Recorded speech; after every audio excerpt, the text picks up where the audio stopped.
پہلی بات تو یہ ہے کہ اس وقت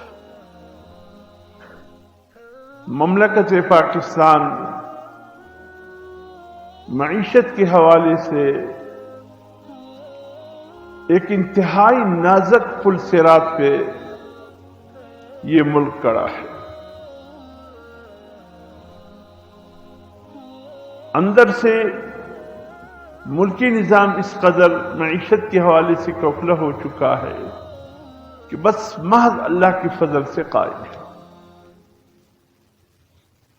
وگرنہ ہمارے تمام منصوبے رائگان، ہمارے تمام تر باغ دوڑ ناکام، دنیا کی قوموں کو بھی ہم پہ بھروسہ باقی نہیں رہا کہ مزید وہ ہمیں کچھ قرض دے کر ہم اپنی معیشت کو کچھ سنبھالا دے سکیں۔ مسئلہ وہ نہیں ہے، دنیا کی قومیں ہم سے کیوں روٹ گئی؟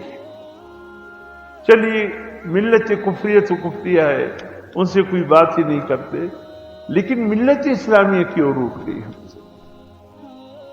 جو انما المؤمنون اخوانا ہمارے بھائی تھے، کلمہ گو تھے، وہ کیوں روٹ گئے؟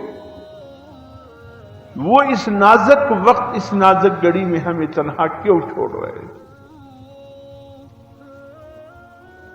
میرے محترم دوستو، میں قرآن حدیث کی روشنی میں عرض کروں گا، باقی دنیاوی معاملات کیا ہے کیا نہیں ہے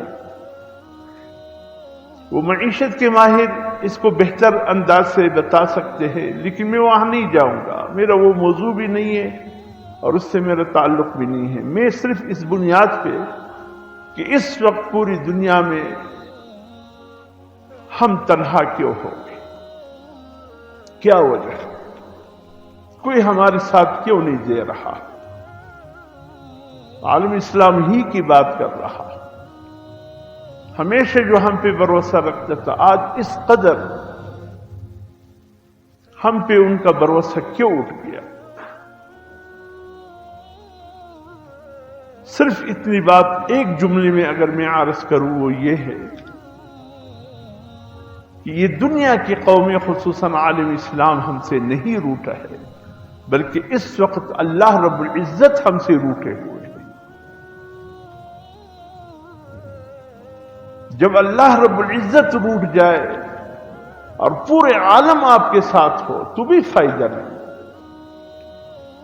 ہماری پشتوں کے ایک نامور شاعر گزرے ہیں، تصوف کے حوالے سے بہت ہی عظیم انسان تھے، اور ان کا ایک ایک شعر اللہ اور اس کے رسول کی محبت میں ڈوبا ہوا ہے۔